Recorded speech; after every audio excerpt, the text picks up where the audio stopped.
La fontaine du Rockefeller Center scintillait sous les lumières de décembre, et Harper Caldwell savait qu'elle était sur le point de tout gâcher. Ce n'était pas de la paranoïa. C'était une certitude absolue, car Brett Ashford, son petit ami depuis 2 ans, fils de l'un des plus grands magnats de l'immobilier new-yorkais, était agenouillé devant elle, tenant une boîte en velours bleu Tiffany tandis qu'au moins 50 personnes prenaient des photos et filmaient avec leur iPhone. Harper.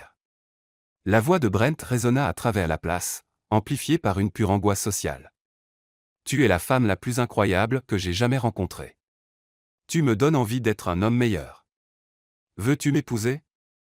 Le problème? Harper n'aimait pas Brent.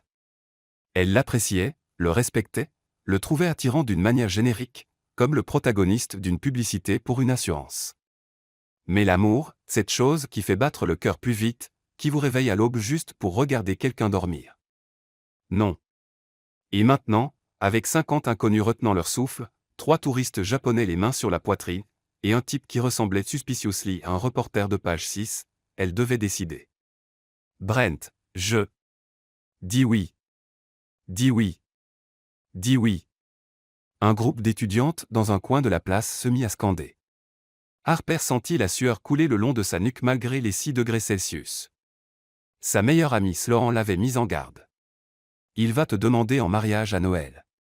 Je l'ai entendu répéter dans les toilettes lors de la fête de bureau. Tu l'as entendu répéter dans les toilettes? Avait demandé Harper, horrifié. Il s'entraînait à faire des expressions faciales devant le miroir. C'était perturbant. Et maintenant, elle vivait le cauchemar qu'elle avait prétendu ne pas arriver en ne pensant simplement pas à lui. Harper. Brent était toujours à genoux. Son genou droit commençait à trembler visiblement. Ça va. Non, ça n'allait pas. Elle était en train d'avoir une épiphanie existentielle devant des inconnus armés de caméras. J'ai besoin d'une seconde, murmura-t-elle. C'est oui ou non, cria un homme en sweat à capuche yankees. J'ai de l'argent en jeu là-dessus. Harper ferma les yeux. Elle vit sa vie se dérouler. Mariage au country club. 3 enfants prénommés Hunter, Skyler, et quelque chose se terminant par Dan. Dîner interminable avec les Ashford où elle sourirait poliment pendant que le père de Brent expliquerait pourquoi un rang avait raison sur tout. Non, dit-elle doucement. Quoi? Non, répéta-t-elle plus fort. Le silence qui suivit fut du genre qui précède les catastrophes naturelles. Tu dis non? Brent semblait sincèrement perplexe, comme si elle venait de lui annoncer que la Terre était plate.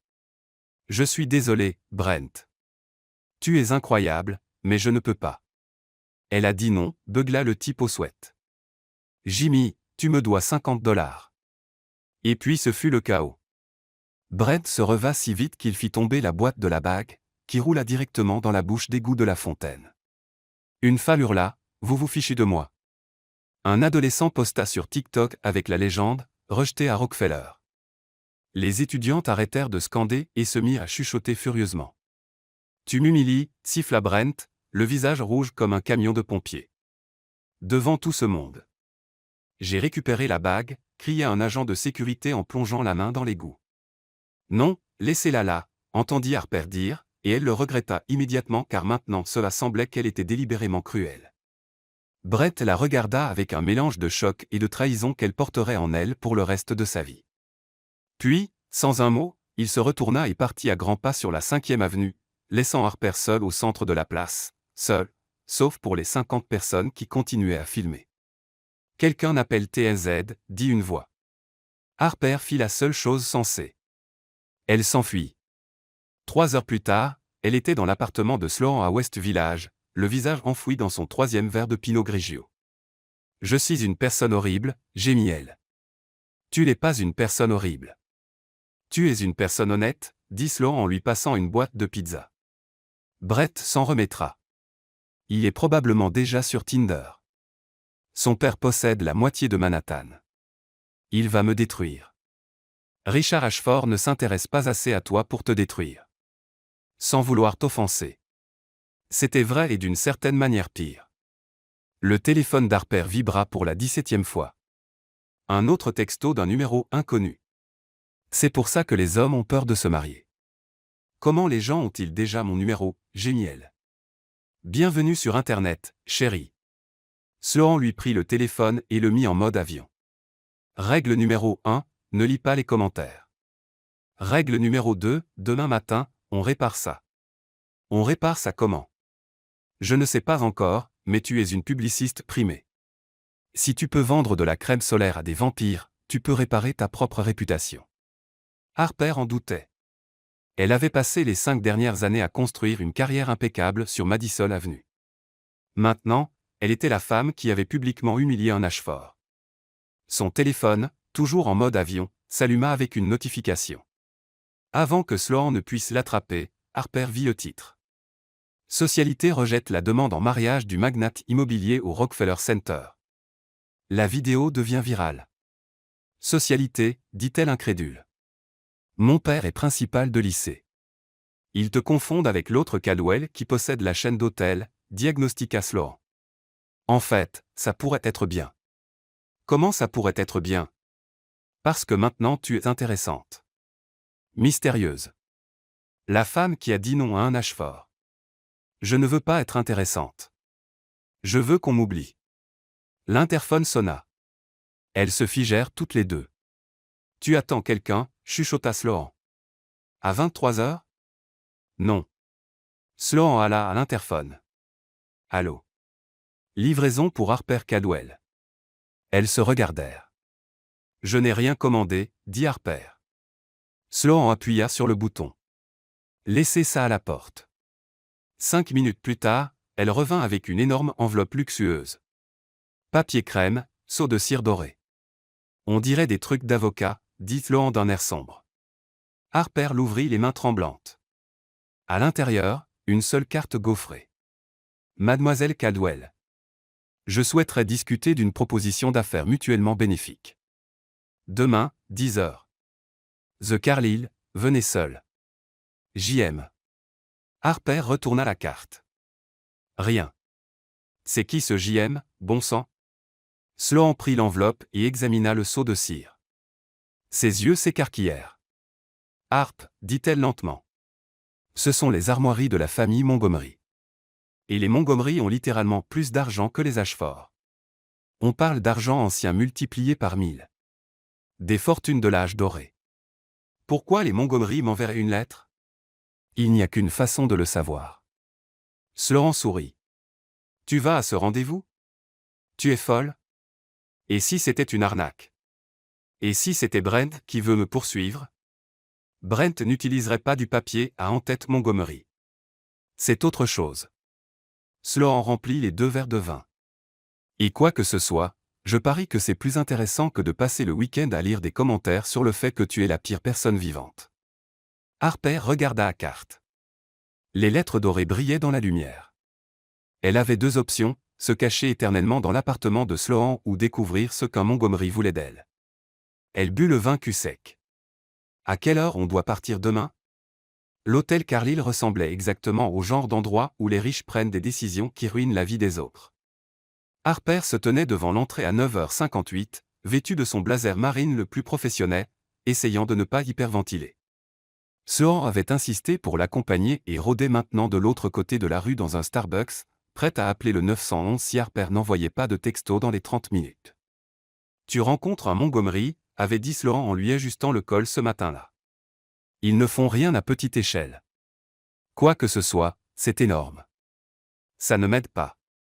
Je dis juste, garde tes options ouvertes. Peut-être qu'ils veulent t'embaucher. Peut-être qu'ils lancent une agence de relations publiques et ont besoin de quelqu'un avec tes compétences. Ou peut-être qu'ils veulent me poursuivre pour avoir endommagé la réputation de la famille Ashford. Les Montgomery et les Ashford se détestent. Fais-moi confiance, s'ils ont vu la vidéo, ils ont probablement fait un high-five. Maintenant, devant les portes tournantes de l'hôtel, Harper n'était plus si sûre. Elle vérifia son téléphone. Un nouveau texto de sa mère, ta tante Linda a vu la vidéo. Elle veut savoir si tu fais une crise de nerfs. Tu fais une crise de nerfs? Harper éteignit son téléphone. À l'intérieur, le hall était tout en marbre et élégance discrète. Un concierge s'approcha immédiatement. Mademoiselle Caldwell. Oui. Monsieur Montgomery vous attend. Salle à manger privée, 2e étage. Bien sûr, Une salle à manger privée, parce que les espaces publics ordinaires étaient pour les gens ordinaires. Harper suivit le concierge dans un grand escalier et un couloir bordé de peintures à l'huile de personnes qui semblaient jugées même dans la mort. Ils s'arrêtèrent devant une porte en acajou. « Frappez 2 fois, dit le concierge avant de disparaître. Harper frappa. « Entrez. » Elle ouvrit la porte et entra dans un désastre. La salle à manger privée ressemblait à ce qu'un ouragan aurait laissé derrière lui. Des papiers couvraient toutes les surfaces. Un ordinateur portable était en équilibre précaire sur une pile de dossiers. Des tasses de café formaient une petite ville sur le buffet. Et au milieu de tout cela, debout dos à elle, fonçant les sourcils sur son téléphone, se tenait l'homme le plus attirant qu'Harper ait jamais vu en personne. Grand, cheveux bruns qui semblaient avoir été ébouriffés par ses mains pendant des heures. Mâchoire ciselée, costume qui coûtait probablement plus cher que son loyer. Et quand il se retourna, des yeux d'un bleu si intense qu'elle oublia de respirer pendant une seconde. « Harper Caldwell, dit-il. Pas une question, une constatation. C'est moi. Et vous êtes J.M. Jackson Montgomery. » Il ne proposa pas de serrer la main. « Asseyez-vous. »« Waouh. Charmant, entendit-elle dire. Vous vous entraînez à être grossier ou c'est naturel. » Son sourcil se haussa. « Je suis direct. Il y a une différence. » Bien sûr. Ils se regardèrent fixement. Harper refusa de détourner les yeux la première. Au bout de 5 secondes, quelque chose qui ressemblait à de l'amusement traversa son visage. « Vous n'êtes pas ce à quoi je m'attendais, dit-il. Vous m'avez envoyé une lettre mystérieuse à 23 heures. Je ne savais pas du tout à quoi m'attendre. » Jackson désigna une chaise. Harper s'assit, surtout parce que ses jambes traitaient encore le fait que cet homme semblait tout droit sorti d'une publicité pour parfum. Il s'assit en face d'elle, joignant les mains sur la table. « Je vais aller droit au but. J'ai besoin d'une fiancée. » Harper cligna des yeux. « Pardon ? » Une fausse fiancée. Temporaire, 3 mois maximum. Vous vous moquez de moi. Je ne plaisante pas en affaires. C'est insensé. C'est pratique. Jackson se renversa en arrière. Ma grand-mère contrôle le trust familial. Elle a 87 ans, traditionnelle à l'extrême, et convaincue que je suis trop irresponsable pour diriger l'entreprise parce que je ne suis pas casé. Ce sont ses mots, pas les miens. Alors, trouvez-vous une vraie petite amie. Je n'ai pas le temps de sortir avec quelqu'un. Je travaille 90 heures par semaine. Alors peut-être que votre grand-mère a raison. Sa mâchoire se crispa. J'ai vu votre vidéo. L'estomac d'Harper se noie. Bien sûr que vous l'avez vu. Tout le monde l'a vu. Vous avez rejeté une demande en mariage très publique de Brett Ashford, ce qui demande soit un courage incroyable, soit une stupidité incroyable. Merci. Je me sens tellement mieux maintenant. Le fait est, continua Jackson en ignorant son sarcasme, que vous êtes actuellement la femme dont on parle le plus à New York, et j'ai besoin de quelqu'un qui puisse gérer l'attention médiatique, la pression sociale et les événements d'entreprise sans s'effondrer. Vous avez besoin d'un phoque dressé. J'ai besoin d'une partenaire qui comprenne comment fonctionnent ces cercles. Il sortit un dossier et le fit glisser sur la table. Voici le contrat. 3 mois en tant que ma fiancée, apparition publique uniquement. Aucune relation réelle requise. En échange, je vous paierai 500 000 $ et je m'occuperai personnellement de toutes les retombées de votre refus de demande en mariage. Harper le regarda fixement. 500 000 $? Vous êtes fou? C'est l'offre de départ. Je peux monter plus haut si nécessaire. Je ne veux pas de votre argent. Tout le monde veut de l'argent. Pas tout le monde est un robot cynique. Je préfère réaliste. L'expression de Jackson ne changea pas. Écoutez, vous avez besoin d'aide. Internet vous dévore vivante. L'équipe de relations publiques d'Ashford fait tourner l'histoire en vous faisant passer pour une croqueuse de diamants qui a eu froid aux pieds. Votre réputation est endommagée. Je peux la réparer. Comment? En vous faisant devenir la fiancée d'un Montgomery. Soudain, vous n'êtes plus la femme qui a rejeté un Ashford. Vous êtes celle qui avait de meilleures options. Le récit change complètement. Harper détestait que cela ait du sens. Elle détestait qu'il ait raison. Elle détestait son stupide visage parfait. Pourquoi moi, demanda-t-elle. Si vous avez juste besoin de quelqu'un pour le spectacle, vous pourriez engager une actrice. Quelqu'un formé pour ça. Parce que les actrices veulent plus que 3 mois. Elles veulent de la visibilité, de l'avancement de carrière, des abonnés Instagram. Vous voulez disparaître. Ça fait de vous la candidate parfaite. Vous y avez vraiment bien réfléchi. Je suis minutieux. Harper ouvrit le dossier. Le contrat faisait 20 pages et utilisait des mots comme « ci-dessus mentionné » et « par la présente » avec une fréquence inquiétante. C'est ridicule, marmonna-t-elle en tournant les pages. Lisez la section 7. Elle la trouva. La clause de résiliation. L'une ou l'autre partie peut mettre fin à l'arrangement à tout moment, sans question. Vous n'êtes pas piégé. Comme c'est généreux. Je ne suis pas un monstre, mademoiselle Caldwell. Je suis juste un homme qui essaie de sauver l'héritage familial des idées dépassées de sa grand-mère sur le mariage. Harper leva les yeux. Pour la première fois, elle vit quelque chose d'humain en son expression. De la frustration, peut-être même du désespoir. Que se passe-t-il dans 3 mois, demanda-t-elle. Nous mettons en scène une rupture très amicale et mutuelle. Nous nous sommes rendus compte que nous voulions des choses différentes. Le scénario habituel. Vous repartez avec assez d'argent pour recommencer où vous voulez. Je récupère le contrôle de l'entreprise. Tout le monde gagne. Sauf votre grand-mère, qui pensera toujours que vous êtes irresponsable. Elle aura déjà signé le transfert de contrôle d'ici là. Le vote du conseil a lieu en avril. Harper referma le dossier.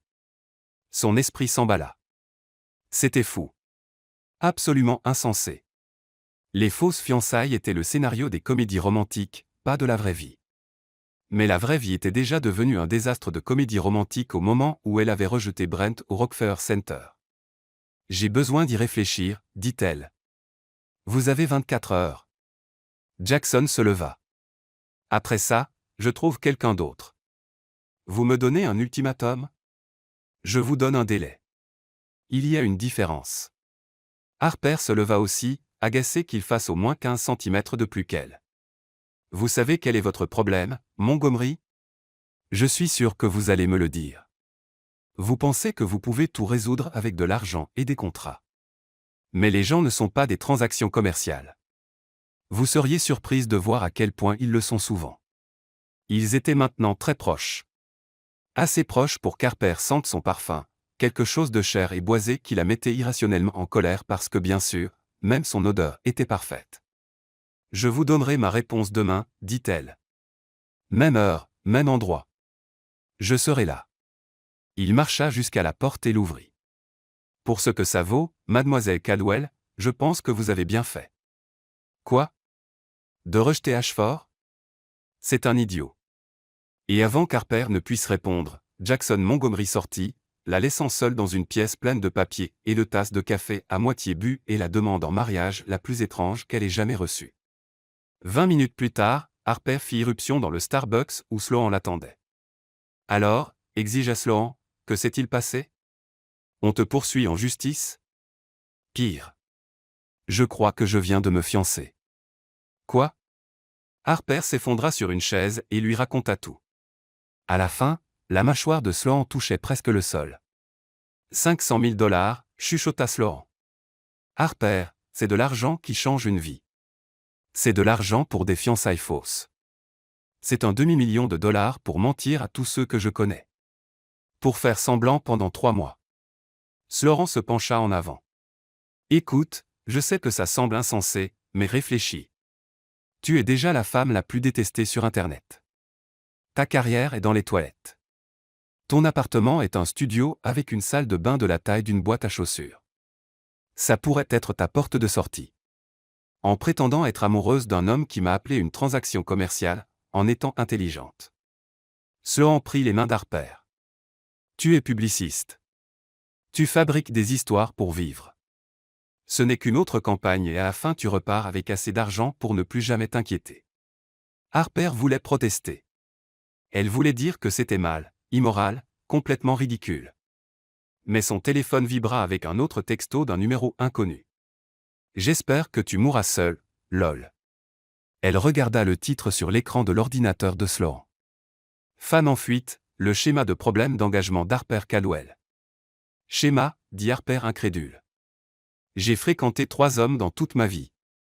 Tu vois, dit doucement Sloan. Ils inventent ce qu'ils veulent. Autant te faire payer pendant que le monde te met en pièces. Harper pensa à Jackson Montgomery, ses yeux bleus froids, son offre calculée, son absence totale de chaleur ou d'émotion humaine. Puis elle pensa à son compte en banque, à son studio, à la façon dont sa mère avait sonné au téléphone ce matin-là, déçue mais pas surprise. J'ai 24 heures pour décider, dit-elle. Alors faisons une liste de pour et contre. Sloan, je suis sérieuse. On va aborder ça rationnellement. Harper rit malgré tout. Rationnellement, parce qu'il y a quelque chose de rationnel à se fiancer faussement avec un homme que j'ai rencontré il y a 30 minutes. Fiançailles fausses. Tu ne l'épouses pas vraiment. Ça rend ça tellement mieux. Mais même en le disant, Harper sortit son téléphone et ouvrit une nouvelle note. Pour 500 000 $, répare la réputation publique. Temporaire, 3 mois max. Peut arrêter à tout moment. Contre, complètement insensé, mentir à tout le monde. Jackson Montgomery est insupportable. Qu'est-ce qui pourrait mal tourner? Elle regarda la liste. Puis elle se rappela la façon dont Jackson l'avait regardé quand il avait dit « Vous avez bien fait ». Pendant juste une seconde, son armure s'était fissurée. « Je vais le regretter », marmonna Harper.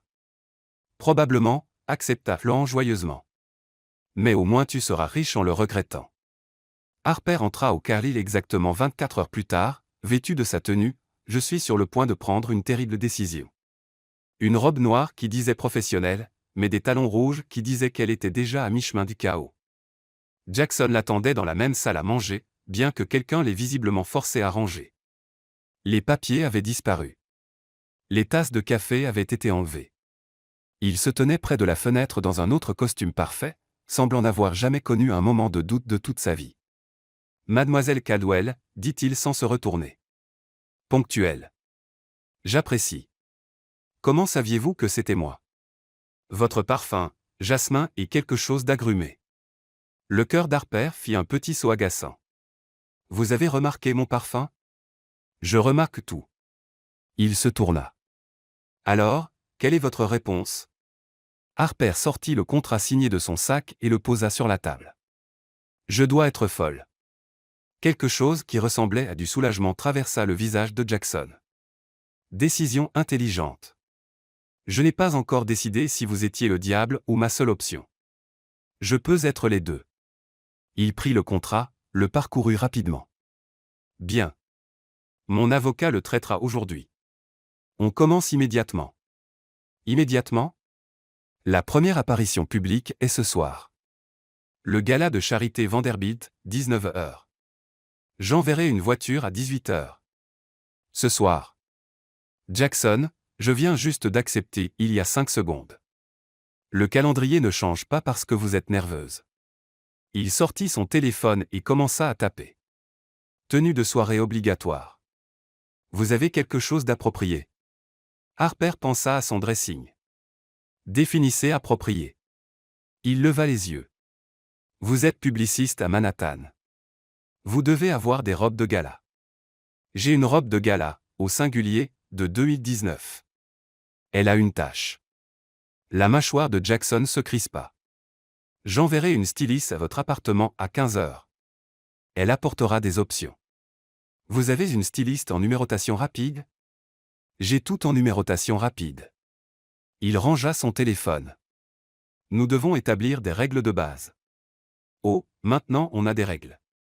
Je pensais que vous jetiez juste de l'argent sur les problèmes jusqu'à ce qu'ils disparaissent. Règle numéro 1, continua-t-il en l'ignorant. En public, nous sommes fiancés de manière convaincante. Cela signifie se tenir la main, des contacts occasionnels, une affection crédible. L'estomac d'Harper se retourna à nouveau. Affection crédible, hein? Totalement quelque chose dont vous êtes capable. Règle numéro 2, personne en dehors de votre cercle proche ne sait que c'est faux. Ni amis, ni collègues, ni famille. Je dois mentir à ma mère. À moins que vous vouliez que tout nous explose à la figure. Oui, c'est déjà en train d'exploser. Règle numéro 3. Jackson s'approcha et Harper sentit à nouveau ce parfum boisé. Tout ce qui se passe en privé reste privé. Nous sommes des professionnels. C'est un travail. Un travail où je prétends être amoureuse de vous. Exactement. Quelqu'un vous a-t-il déjà dit que vous avez l'amplitude émotionnelle d'une feuille de calcul? Fréquemment. Il sourit presque. Presque. Vous avez des règles? Harper n'y avait pas pensé, mais maintenant, assez proche pour voir la petite cicatrice au-dessus de son sourcil gauche, elle réalisa qu'elle avait besoin de limites avant que tout cela n'explose. Règle numéro 1, dit-elle, pas d'embrassade. Son sourcil se haussa. Nous sommes fiancés. Faux fiancés. On peut le vendre sans s'embrasser sur la bouche. Les gens le remarqueront. Alors nous serons le couple qui attend le mariage. Très traditionnel. Ma grand-mère adorera ça. Jackson admit. D'accord. Pas d'embrassade. Règle numéro 2. Je garde mon travail. Je ne quitte pas ma carrière pour jouer à la maison avec vous. Acceptez. Bien que vous deviez peut-être ajuster votre emploi du temps pour les événements. Règle numéro 3. Harper marqua une pause. Celle-ci était importante. Quand ce sera fini, nous partirons tous les deux propres. Pas de drame, pas de vengeance, pas d'essayer de ruiner l'autre. Jackson tendit la main. Marché conclu. Harper la serra. Sa main était chaude, ferme, et envoya un frisson tout à fait inapproprié le long de son bras. Alors, dit-elle en se dégageant. Comment exactement convaincre tout le monde que nous sommes tombés follement amoureux en 24 heures? Nous ne le faisons pas. Nous disons que nous sortons ensemble en secret depuis 3 mois. 3 mois, Jackson. Les gens m'ont vu avec Brent il y a 2 semaines. C'est pourquoi vous l'avez rejeté parce que vous étiez déjà amoureuse de quelqu'un d'autre. Jackson afficha quelque chose sur son téléphone. Mon équipe de relations publiques a préparé une déclaration. Elle sera publiée dans 1 heure. Il lui montra l'écran. Jackson Montgomery et Harper Cadwell sont ravis d'annoncer leur fiançailles. Le couple sort ensemble en privé depuis les 3 derniers mois et se réjouit de construire leur avenir ensemble. Ils demandent le respect de leur vie privée pendant cette période spéciale. C'est insensé, marmonna Harper. C'est de la stratégie. Jackson rangea son téléphone. L'histoire s'écrit toute seule. Vous et Ashford, ça ne marchait pas. Vous m'avez rencontré à un événement caritatif en septembre. Ça a cliqué. Vous avez essayé de faire marcher les choses avec lui, mais vous n'avez pas pu ignorer vos sentiments. Quand il a fait sa demande, vous avez enfin dû être honnête. Waouh! Vous avez vraiment pensé à chaque détail. Comme je l'ai dit, je suis minutieux. Le téléphone d'Harper explosa de notifications. Elle regarda et vit que la déclaration venait d'être publiée. Plus de retour en arrière possible, dit Jackson. À 18h47, Harper se tenait dans son appartement vêtu d'une robe qui coûtait plus cher que sa voiture. La styliste, une femme terrifiante nommée Petra, avait apporté 12 options et en avait immédiatement rejeté 11. Trop jeune, trop ennuyeuse, trop forcée, trop tapac sans grave l'œil. La gagnante était une robe en soie émeraude profonde qui épousait ses formes comme si elle avait été peinte dessus. Vous avez l'air d'argent, avait déclaré Petra. D'argent Montgomery, parfait. Maintenant, en se regardant dans le miroir, Harper reconnaissait à peine la femme qui la regardait, cheveux relevés, maquillage dramatique mais élégant, diamants aux oreilles, empruntés parce qu'apparemment Jackson les avait aussi en numérotation rapide. Sloan se tenait derrière elle, les mains sur la bouche. Mon Dieu, chuchota Sloan. Tu ressembles à une œuvre de musée. Je me sens comme une impostrice. Tu ressembles à la fiancée d'un Montgomery. Sloan lui serra les épaules. Tu peux le faire. Souris juste, tiens-lui la main, et souviens-toi que tu es payé un demi-million de dollars. L'interphone sonna. La voiture était là. Harper prit sa pochette, également empruntée, et se dirigea vers la porte. Attends. Sloan lui attrapa le bras. Tu as oublié ça. Elle tendit une boîte à bagues. Le cœur d'Harper s'arrêta. C'est. L'assistante de Jackson l'a déposée il y a 1 heure. Elle a dit que c'est un héritage familial. Harper ouvrit la boîte et comprit immédiatement pourquoi les Montgomery avaient de l'argent. La bague était magnifique, un diamant taille émeraude vintage entouré de pierres plus petites serties dans du platine. Le genre de bague que l'on voit dans les musées et les publicités d'assurance. Je ne peux pas porter ça, souffla Harper. Tu dois le porter. Tu es sa fiancée. Sa fausse fiancée. Fausse fiancée portant un vrai diamant de 5 carats. Sœur en sortit la bague de la boîte et la glissa au doigt d'Harper. Elle allait parfaitement. Vas-y. Ton prince charmant t'attend. Il n'est pas charmant. Ton prince calculateur t'attend. Harper rit malgré ses nerfs et descendit. La voiture était une Mercedes noire qui coûtait probablement plus cher que son immeuble. Le chauffeur ouvrit la porte et Harper s'installa. Jackson était déjà là, incroyablement élégant en smoking. Vous êtes en retard, dit-il. Je suis en retard de 3 minutes. Toujours en retard. Puis il la regarda vraiment et quelque chose traversa son visage. Vous avez l'air approprié. Waouh! Mon cœur bat la chamade. Je voulais dire. Il s'éclaircit à gorge. Vous êtes bien. Super. La robe est bien. Harper retint un sourire. Jackson Montgomery était-il réellement déstabilisé? Vous n'êtes pas mal non plus, dit-elle. Ils roulèrent en silence pendant exactement 45 secondes avant que Jackson ne dise. Nous devons synchroniser notre histoire. Notre fausse histoire d'amour. Nous nous sommes rencontrés au gala de l'hôpital pour enfants en septembre. Vous y étiez avec votre agence. J'y étais pour la Fondation Montgomery. Nous avons parlé près du bar pendant 2 heures. De quoi avons-nous parlé? Vous m'avez parlé de votre travail. Je vous ai parlé de la pression de diriger l'entreprise familiale. Nous nous sommes liés par nos familles difficiles. Avez-vous vraiment une famille difficile?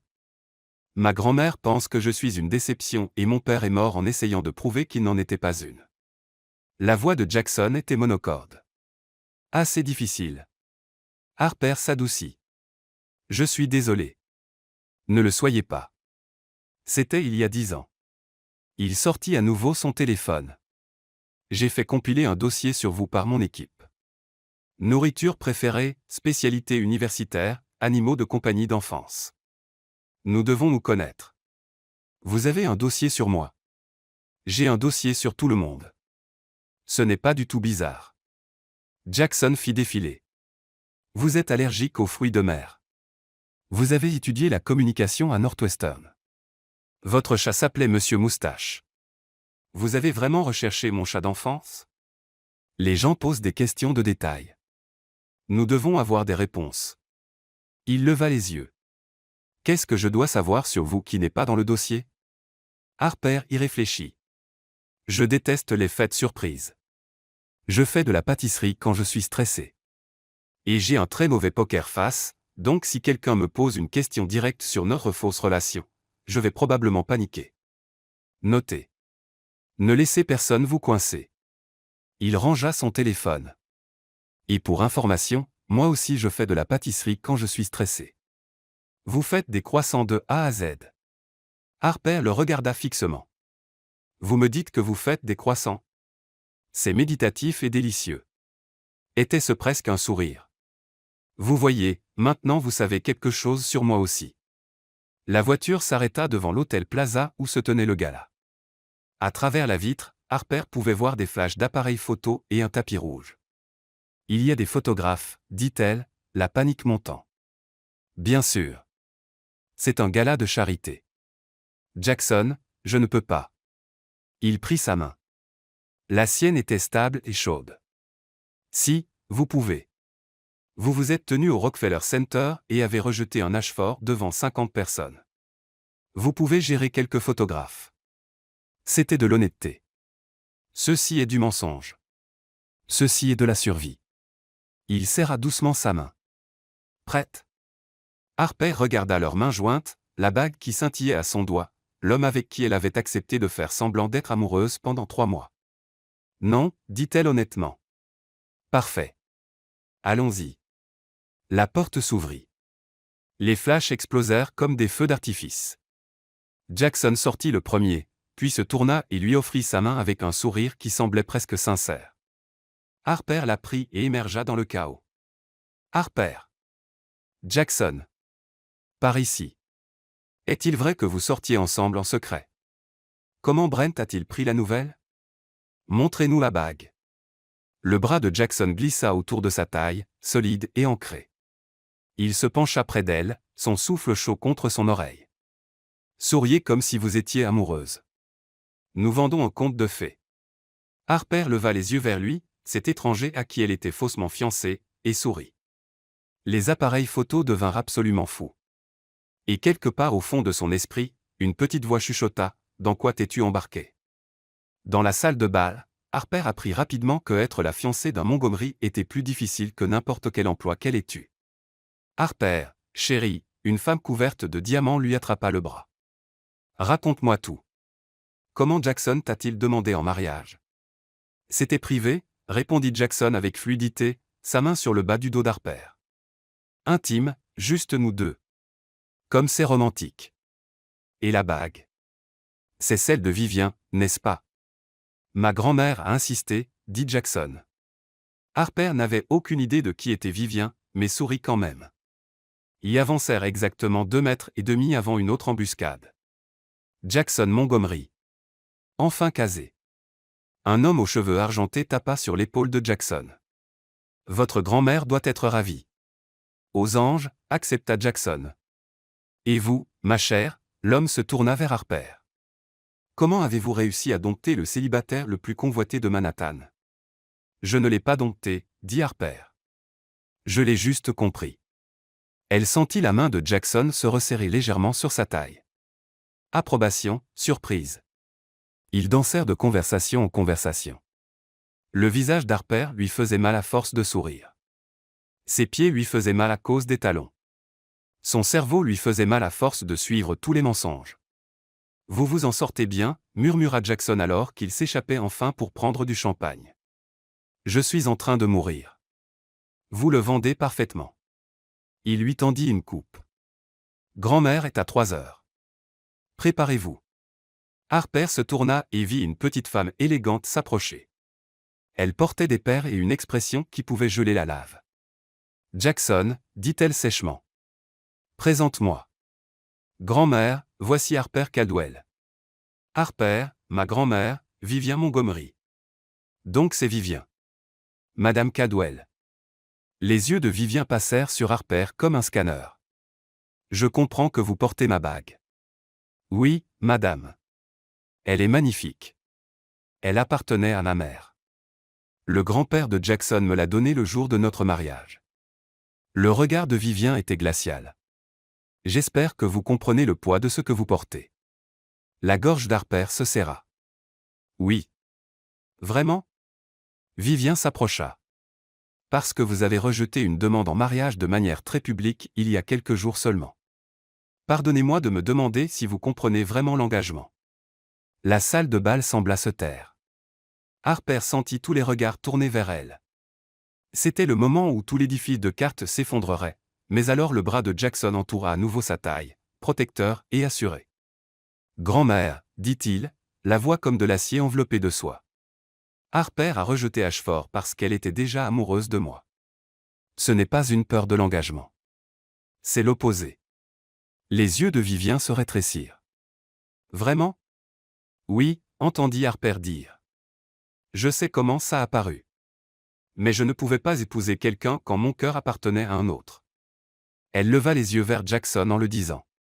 Ses yeux bleus rencontrèrent les siens, intenses et indéchiffrables. Pendant juste une seconde, ça semblait réel. Vivien les étudia tous les deux. Nous verrons. Venez dîner la semaine prochaine, tous les deux. J'aimerais connaître la femme que mon petit-fils a choisie. Ce n'était pas une requête. Avec plaisir, dit Jackson. Vivien s'éloigna, laissant Harper tremblante. C'était terrifiant, chuchota Harper. C'était-elle en train d'être gentille? Le pouce de Jackson traça de petits cercles sur sa taille, probablement inconsciemment. Vous l'avez géré parfaitement. J'ai menti à une gentille vieille dame. Cette gentille vieille dame a autrefois fait pleurer un homme adulte lors d'une négociation commerciale. Harper rit malgré elle. Dans quoi nous sommes-nous embarqués? Dans quelque chose de compliqué. Jackson baissa les yeux vers elle et pour une fois son expression était presque douce. Mais vous êtes doué pour ça. Mieux que ce à quoi je m'attendais. C'est un compliment. C'est une observation. Vous ne savez vraiment pas parler aux gens, hein? Pas vraiment. Il marqua une pause. Mais vous, si. C'est pourquoi ça pourrait marcher. L'orchestre commença à jouer. Les couples se dirigèrent vers la piste de danse. Nous devrions danser, dit Jackson. Les gens regardent. Je ne suis pas une grande danseuse. Moi non plus. Nous souffrirons ensemble. Il la conduisit sur la piste, sa main posée sur sa taille, la sienne sur son épaule. Ils commencèrent à se balancer. Ce n'est pas si mal, admit Harper. Vous marchez sur mon pied. Oh, désolé. Ce n'est pas grave. J'en ai un autre. Était-ce une blague? Jackson Montgomery venait-il de faire une blague? Ils dansèrent en silence un moment. Harper était hyper consciente de tous les endroits où ils se touchaient, sa main chaude et solide, son odeur, la façon dont les autres couples les regardaient avec envie. Tout le monde pense que nous sommes amoureux, murmura-t-elle. C'est le but. Mais nous ne le sommes pas. Nous nous connaissons à peine. Je sais que vous faites de la pâtisserie quand vous êtes stressé et que vous avez un mauvais poker face. Et je sais que vous faites des croissants et que vous avez l'amplitude émotionnelle d'une calculatrice. Vous voyez, nous sommes pratiquement mariés déjà. Harper rit. Un vrai rire sincère. Jackson sourit. Vraiment sourit. Cela transforma tout son visage. Voilà, dit-il doucement. C'est le rire dont nous avons besoin. Réel et contagieux. Les gens y croiront, n'est-ce pas? Le rire faisait juste partie du jeu. Le sourire d'Harper s'atténua légèrement. La chanson se termina. Jackson recula, le moment brisé. Nous devrions refaire le tour, dit-il, redevenant tout à faire. 3 couples clés de plus, puis nous pouvons partir. Eh, capitaine. Ils travaillèrent la salle pendant encore 1 heure. Quand ils s'échappèrent enfin vers la voiture, le visage d'Harper était figé en un sourire permanent et ses pieds avaient organisé une rébellion complète. Elle s'effondra dans la Mercedes avec un gémissement. Vous avez survécu, dit Jackson en s'installant à côté d'elle. À peine. Harper enleva ses talons. Comment vous faites ça tous les week-ends? Entraînement et alcool.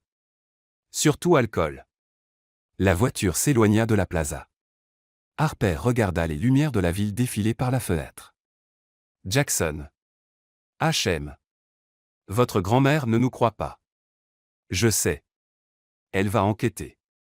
Essayez de prouver que nous faisons semblant. Probablement. Il desserra son nœud papillon. Ce qui signifie que nous devons être encore plus convaincants. Harper le regarda. C'est étranger qu'elle était contractuellement obligée de prétendre aimer.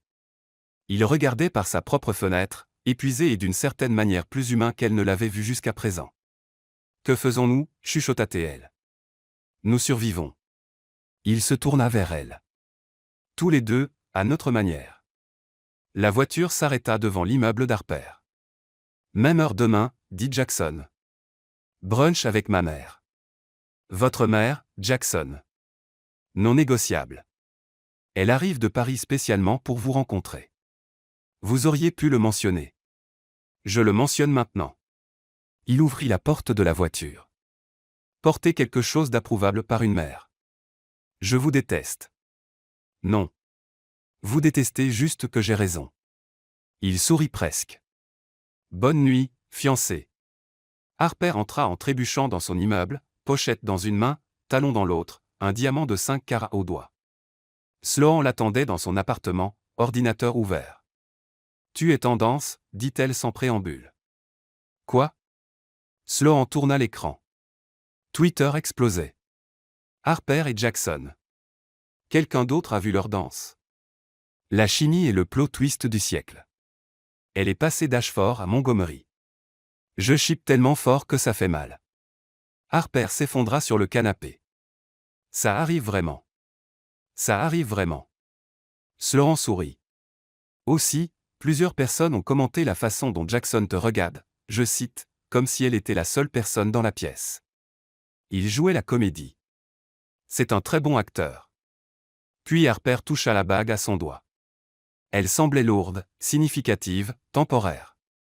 Elle se le rappela. 3 mois. Mais en se préparant pour le coucher cette nuit-là, elle ne pouvait s'empêcher de penser à la façon dont Jackson avait souri quand elle avait ri. À la sensation de sa main sur sa taille. À la façon dont, juste une seconde, ça avait semblé réel. Ce n'était qu'un travail. Un travail très bien payé, incroyablement compliqué, absolument insensé. Rien ne pouvait mal tourner. N'est-ce pas? Harper se réveilla avec 17 appels manqués de sa mère. Tout allait bien. Tout était parfait. Elle n'avait qu'à dire à sa mère qu'elle était fiancée à un homme qu'elle fréquentait en secret depuis 3 mois et à rendre ça crédible avant midi. Pas de problème. Elle rappela en préparant le café. Harper Elizabeth Cadwell. Sa mère répondit à la première sonnerie. Tu es fiancée à un Montgomery et j'ai dû l'apprendre de ta tante Linda qui l'a vu sur Facebook. Maman, je peux expliquer. Tu n'as pas ramené un homme à la maison depuis 2 ans. Tu as rejeté le pauvre Brent il y a quelques jours.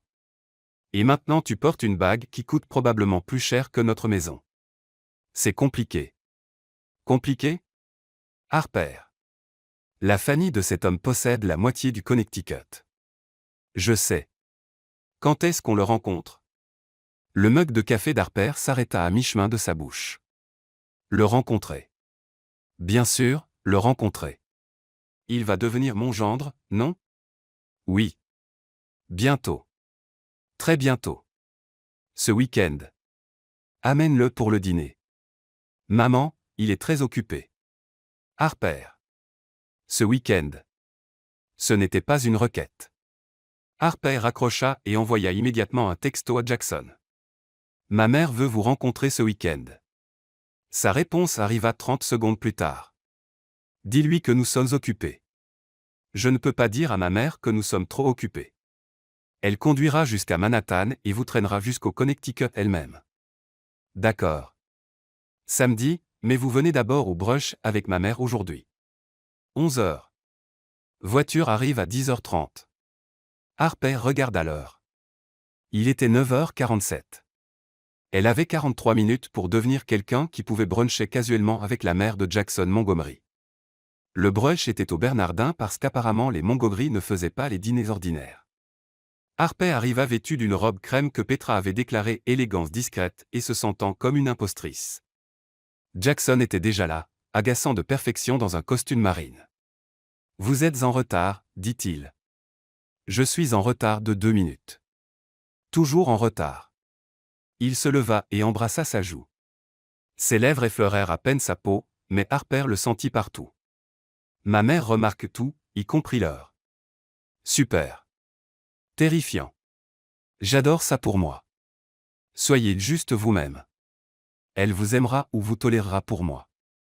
Encore une fois, tellement réconfortant. Une femme glissa vers eux comme si elle flottait. Petite, élégante, avec les yeux bleus et les pommettes de Jackson qui pouvaient couper le verre. Elle portait du Chanel et une expression qui disait qu'elle avait tout vu et jugé la plupart. Jackson, chérie, elle embrassa ses 2 joues. Et ce doit être Harper. Madame Montgomery, ravie de vous rencontrer. Appelez-moi Céleste, s'il vous plaît, elle étudia Harper avec l'intensité d'un joaillier examinant un diamant. Intéressant. Intéressant, répéta Harper. Vous n'êtes pas ce à quoi je m'attendais. Céleste s'assit, s'arrangeant comme une photographie. Jackson sort habituellement avec des femmes qui s'accordent à son papier peint. Maman, dit Jackson d'un ton d'avertissement. Je le dis comme un compliment. Harper a de la personnalité. Je le vois dans ses yeux. Harper n'était pas sûr si c'était bien ou mal. Ils commandèrent. Céleste posa des questions précises sur le travail d'Harper, sa famille, ses études. Cela ressemblait moins à une conversation qu'à un interrogatoire. Donc, vous êtes publiciste, dit Céleste en sirotant sa mimosa. Comme c'est pratique. La colonne vertébrale d'Harper se raidit. Pratique. Vous comprenez l'optique, la perception, l'art de vendre une histoire. L'implication flottait dans l'air comme de la fumée. Mère. La voix de Jackson était glaciale. Que suggérez-vous exactement? Je ne suggère rien. J'observe. Le sourire de Céleste était tranchant. Vos fiançailles ont été très soudaines et très bien chronométrées vu l'ultimatum de Vivien sur l'entreprise. Nous sommes amoureux, dit Jackson platement. Vraiment? Céleste regarda entre eux. Alors prouvez-le. Pardon. Embrassez-la. Harper s'étouffa avec son eau. Quoi? Si vous êtes si follement amoureux, embrassez votre fiancée. Céleste se renversa en arrière. Ici, en public, comme si vous le pensiez. Maman, nous sommes dans un restaurant et les couples fiancés s'embrassent dans les restaurants tout le temps. Sauf si. Céleste haussa un sourcil. Il y a une raison pour laquelle vous ne le ferez pas. Le cœur d'Harper battait la chamade. Ils avaient spécifiquement convenu, pas d'embrassade. Règle numéro 1. Mais Céleste observait comme un faucon. Et 2 tables plus loin, quelqu'un avait sorti son téléphone, filmant clairement. Jackson croisa le regard d'Harper. Elle vit le calcul là, la décision prise. D'accord, dit-il doucement. Il prit son visage entre ses 2 mains, inclina son menton, et l'embrassa.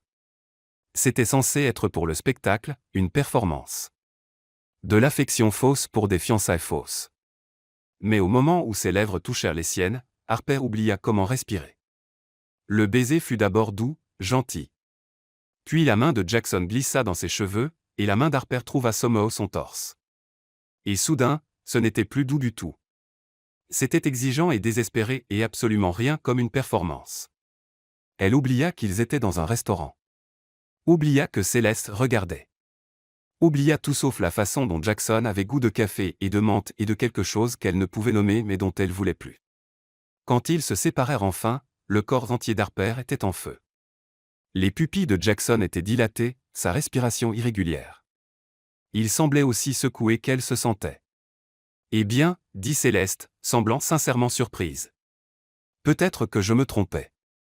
Harper ne pouvait pas parler, ne pouvait pas penser, pouvait seulement regarder Jackson, qui évitait soigneusement son regard. Je dois y aller, parvint-elle à dire. J'ai une chose de travail. Bien sûr. Céleste sourit avec connaissance. Ravi de vous avoir rencontré, Harper. Je suis sûr que nous nous reverrons bientôt. Harper prit son sac et s'enfuit.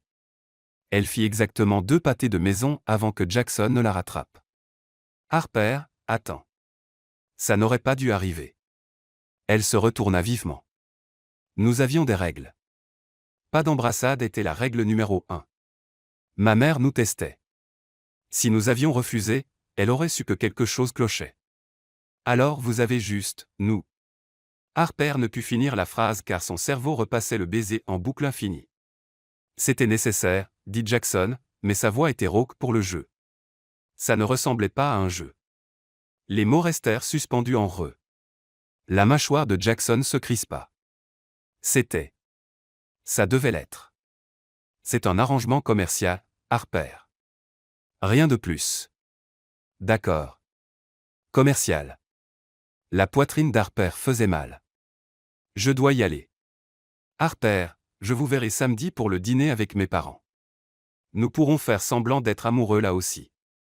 Elle se tourna et partit avant qu'il ne voie les larmes qui menaçaient de couler. Cette nuit-là, Sloan trouva Harper en train de pâtisser sous stress à minuit. La cuisine ressemblait à ce qu'une bombe de farine aurait laissé. Harper était à sa 3e fournée de cookies aux pépites de chocolat, les larmes coulant sur son visage pendant qu'elle mélangeait agressivement la pâte. Ok, dit Sloan prudemment. Que s'est-il passé? Nous nous sommes embrassés. Quoi? Sa mère nous y a forcés. Et c'était. Sloan. C'était. La voix d'Harper se brisa. Ça semblait réel. Peut-être parce que c'était réel. Ça ne peut pas être réel. Ce sont des fiançailles fausses. Il me paie. C'est un travail. Les emplois n'impliquent généralement pas des baisers comme ça. J'ai vu la vidéo. La tête d'Harper se releva brusquement. Vidéo? Sloan montra son téléphone. Le baiser était partout. Twitter, Instagram, TikTok. Quelqu'un avait même fait un montage au ralenti avec de la musique romantique. Jackson Montgomery embrasse sa fiancée au Bernardin. La chimie est insensée. J'ai besoin que quelqu'un me regarde comme il la regarde.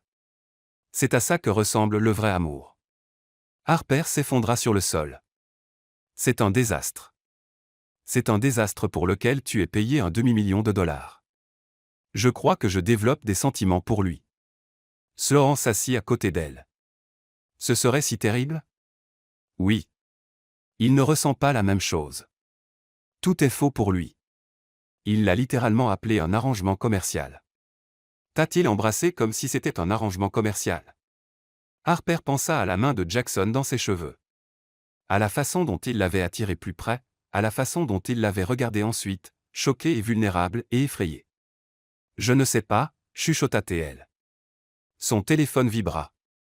Jackson. Nous devons parler. Ne réponds pas, conseilla Sloan. Les pouces d'Harper bougèrent. De quoi?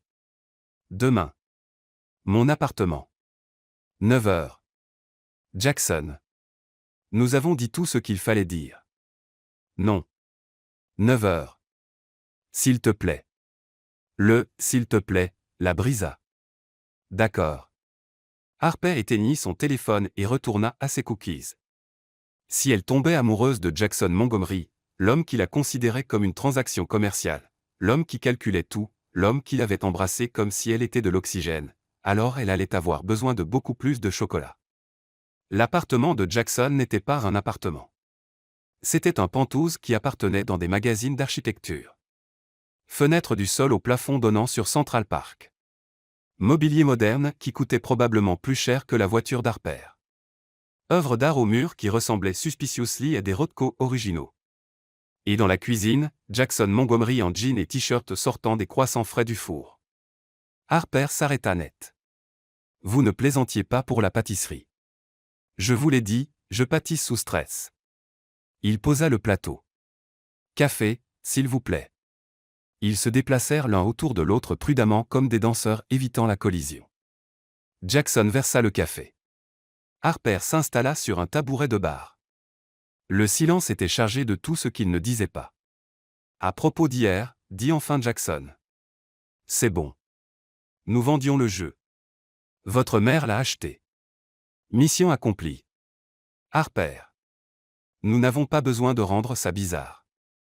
C'était un baiser pour le spectacle. C'est fini. Ce n'était pas juste pour le spectacle. Le cœur d'Harper s'arrêta. Quoi? Jackson posa sa tasse. Quand je vous ai embrassé, j'ai oublié pourquoi je le faisais. Pendant une minute, peut-être deux, j'ai oublié que tout était faux. Jackson, laissez-moi finir. Il passa une main dans ses cheveux, les ébouriffant. Je ne fais pas dans les sentiments. Je fais dans les tableurs et les contrats et les risques calculés. Les sentiments sont désordonnés et imprévisibles et humainement dangereux, se corrigea-t-il. Mais quand je suis avec vous, j'oublie d'être prudent.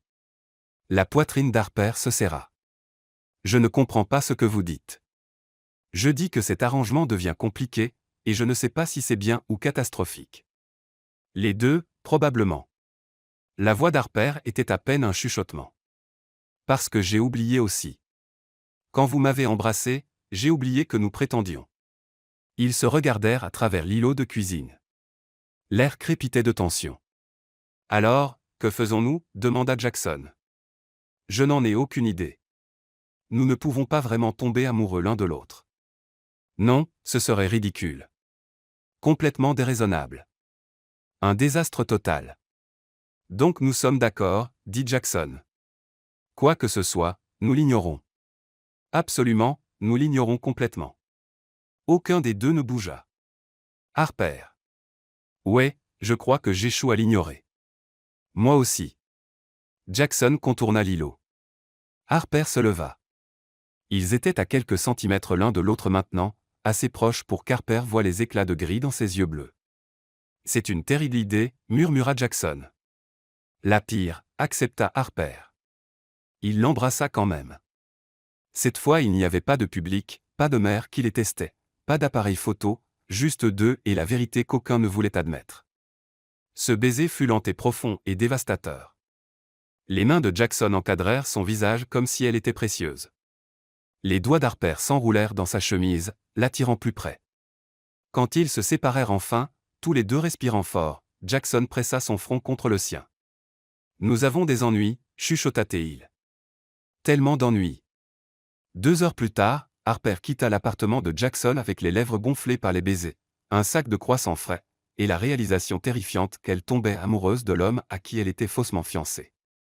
Sloan la regarda une seule fois et dit : « Tu as couché avec lui. » « Quoi ? Non, mais tu en avais envie. » Harper s'effondra sur le canapé. « Je ruine tout ou je rends ça intéressant. » Sloan, c'est censé être faux, propre, professionnel. Maintenant je ne peux pas arrêter de penser à la façon dont il... Elle s'arrêta. J'ai tellement d'ennuis. Est-ce qu'il ressent la même chose ? Harper pensa à la façon dont Jackson l'avait regardé. À la façon dont il avait admis qu'il échouait à ignorer ce qui se passait entre eux. Je crois. Peut-être. Je ne sais pas. Alors tu as 2 mois pour le découvrir. 2 mois. Harper avait 2 mois pour naviguer les fiançailles fausses avec des sentiments réels, rencontrer les 2 familles, convaincre la grand-mère de Jackson qu'ils étaient légitimes, et d'une manière ou d'une autre ne pas se faire complètement briser le cœur dans le processus. Son téléphone vibra. Brett Ashford. Nous devons parler de toi et Montgomery. Retrouve-moi demain. Je sais quelque chose que tu ignores. Le sang d'Harper se glaça. Sloan. Ouais. Je crois que nos problèmes viennent de s'agrandir. Harper rencontra Brett dans un café de Tribeca, assez loin de son appartement pour que personne qu'elle connaisse ne les voie. Il avait l'air différent, plus en colère. Son apparence habituellement soignée avait une pointe. Chemise froissée, cerne sous les yeux, 3 jours de barbe. Tu as l'air terrible, dit Harper en s'asseyant. Merci. Toi tu as l'air agaçant de heureuse. Les yeux de Brett allèrent à la bague à son doigt. Montgomery a agi vite. Que veux-tu, Brent ? La vérité. Il se pencha en avant. Tu m'as rejeté un mercredi. Le vendredi, tu es fiancé à Jackson Montgomery. Tu t'attends à ce que je croie que tu es tombée amoureuse en 48 heures. La gorge d'Harper se serra. Nous nous voyons déjà. Ne m'insulte pas avec cette histoire de relation secrète. Brent sortit son téléphone.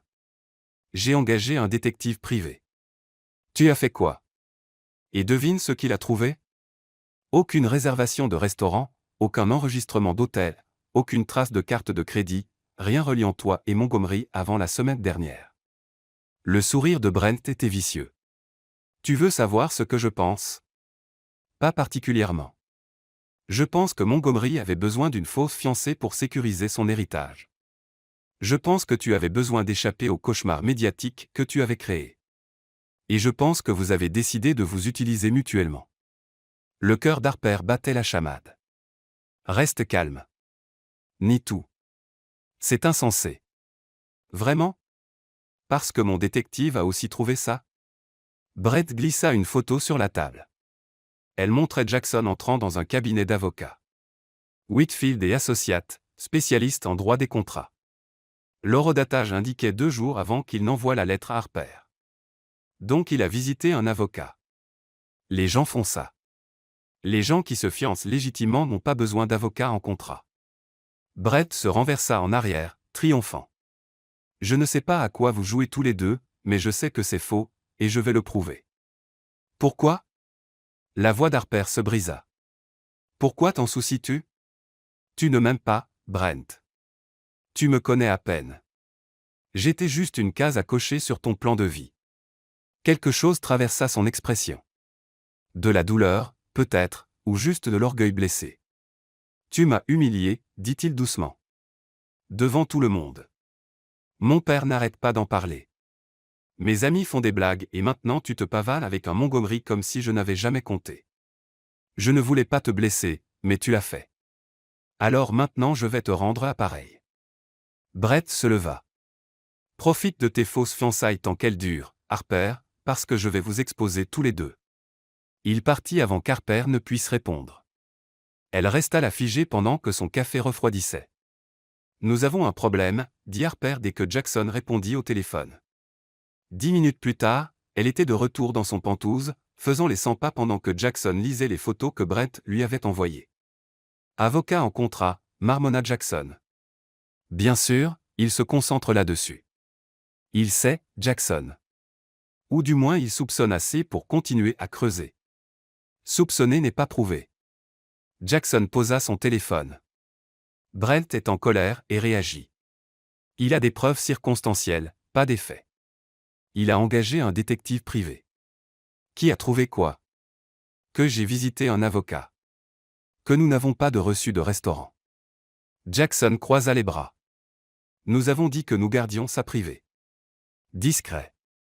Ce n'est pas suspect. C'est romantique. Tu ne m'écoutes pas. Il va continuer à enquêter et éventuellement, il s'ennuiera ou trouvera une autre cible. La voix de Jackson était calme, rationnelle, exaspérante. Nous devons juste être plus prudents. Plus prudents, Jackson. Nous nous sommes embrassés en public 2 fois. Il y a une vidéo avec 4 millions de vues. Exactement. Nous l'avons vendue. Nous sommes engagés dans la performance. Ce n'est plus une performance. Les mots jaillirent avant qu'Harper ne puisse les arrêter. Du moins pas pour moi. Le silence s'écrasa entre eux. L'expression de Jackson vacilla. Harper, oublie ça. Elle attrapa son sac. Tu as raison. Arrangement commercial. Je serai plus professionnel. Ce n'est pas ce que je. Il lui attrapa le bras. Attends. Pourquoi?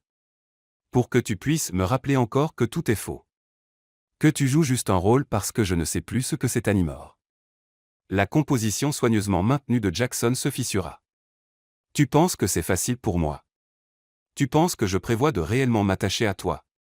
Le souffle d'Harper se bloqua. Tu t'attaches à moi. Bien sûr que je m'attache à toi. Tu es drôle et brillante, et tu pâtisses à minuit, et tu me regardes comme si j'étais une personne au lieu d'un portefeuille. Jackson tenait toujours son bras, sa prise douce mais désespérée. Mais je ne sais pas comment faire ça. Sentiment réel, relation réelle.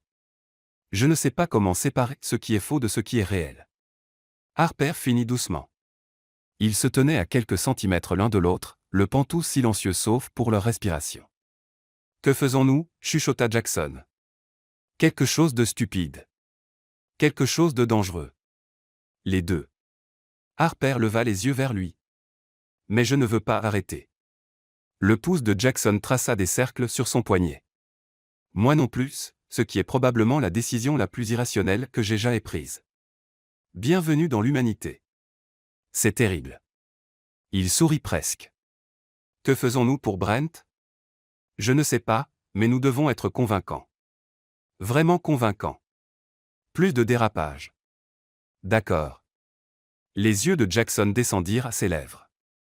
Bien que, je doive mentionner que t'embrasser compte probablement comme un dérapage à ce stade. Probablement. Nous devrions arrêter. Nous devrions. Aucun ne bougea. Harper. Ouais, je vais embrasser encore. Pas pour le spectacle. Pas pour les appareils. Juste parce que j'en ai envie. Le cœur d'Harper s'emballa. C'est définitivement un dérapage. Je sais. Il l'embrassa quand même. Lent et profond et absolument rien comme faire semblant. Quand ils se séparèrent enfin, Harper était essoufflée et complètement perdue. Nous sommes si stupides, murmura-t-elle contre ses lèvres. Incroyablement stupide, accepta Jackson en l'embrassant à nouveau. Le samedi arriva plus vite que Harper ne le souhaitait. Elle se tenait devant la maison de son enfance à Fairfield, Connecticut, avec Jackson à côté d'elle dans son Audi, et envisagea sérieusement de fuir vers Manhattan. Ce n'est qu'un dîner, dit Jackson.